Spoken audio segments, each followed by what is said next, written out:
I think there's a good sense out there that my producer Ernie and I talk about sometimes as well, of a sort of a despair of the direction things are going. Forget big things. Let's just talk about the environment.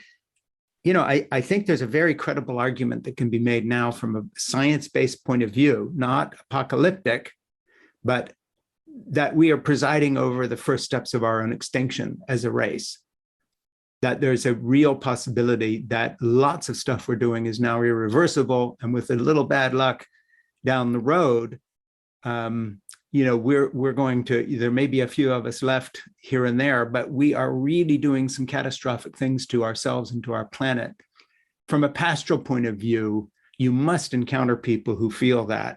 And also, to do anything positive, to try to work with folks who have not necessarily given up, but really feel a sense of apocalyptic desperation, not theology-based, but science-based. How do you address that? And the last point on that is that, when some scientists who work in this area, I do know some, and I read some other things, but you do hear again and again, hey, listen, we don't want people to give up, so we don't actually give them the numbers as bad as we're seeing them. We try to moderate them and say, well, we can still get the percentage of greenhouse gases down. There's still a chance, when actually a lot of this now, the die is cast. So from a pastoral point of view, informed by the fact that you're a mother and a caregiver, where are we at when it comes to me and Nora, who already is learning things in school about what's happening to our environment? She's 8.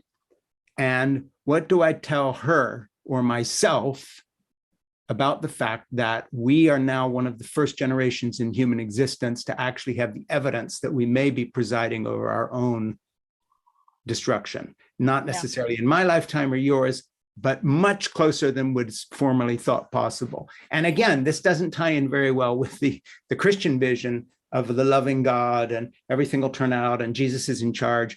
None of which I believe, by the way. I'm at a very different place, quote unquote, theologically than you are, but we're on the same page on so many things. But as a pastor, how are you dealing with that? That is something that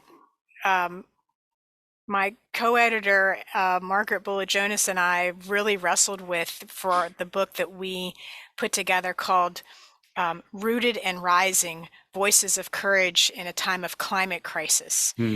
And we asked 21 religious environmental activists the exact question that you just beautifully described. The way I asked what did they tell you, and what is your view, or did you hear something you agreed with you hadn't thought of before? Yeah, I call it the dark night of the green soul. How do you deal with the dark night of the green soul? These people have been doing this work, some of them for decades, and it's not getting better, it's getting worse. So how do you sustain yourself? How do you get out of bed in the morning knowing that there will be more and more bad news? And exactly what you said, that we are heading towards what I would call the Good Friday of this planet. We are engaging in an eco-crucifixion is what I call it. Right. So, and I have to say, eco-grief is real. Green depression is real. And even if people can't articulate it in that way, you can see it manifesting itself in the number of people who are dealing with mental health issues. You can see it in the media that we consume that is so apocalyptic. Even our young people, they're watching things like Hunger Games and Blade Runner and like all of these climate dystopian things. And so there's something, I think, that the human species recognizes on some level the truth of what you're saying. Yeah. And so we have some choices that we're going to have to make. And there's a great book that has been very helpful for me by Margaret Wheatley called Who Do We Choose to Be?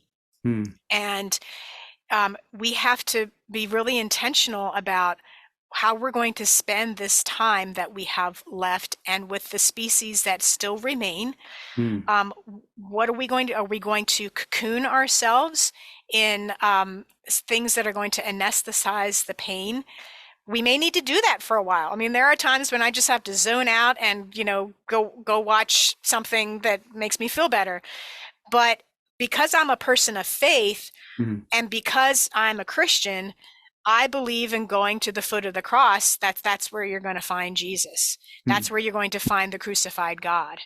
And so I think it's very important that we engage in this work, if for no other reason than to cultivate the relationships that are needed for whatever we're going to have to go through. Mhm. So I believe very strongly in community building. I think I have to say I was very involved in the anti-fracking movement in Pennsylvania when I was still there. And I made friends and connections with both, religious, non-religious, scientific, people from all different walks of life that I never would have made had I not engaged this work. And Mhm. that I do this because I'm locking arms with people who are also on the front lines doing this. And so I feel that solidarity, that bond, that they're out there doing this work. I'm their friend, I'm their mother, I'm their wife, I'm their colleague, and I'm going to keep doing this work even if there's, I mean, we are heading towards ecological disaster. And so we're going to have to figure out, you know how are we going to protect the most vulnerable in the ways that we can? How are we going to build relationship? How are we going to build community? Mhm. And the other thing I will say is the people who are doing this work, I do believe are putting like a message in a bottle for the holy remnant that is left to be able to look at and say, okay, there were some people who understood Mhm. what it means to live in cooperation with nature.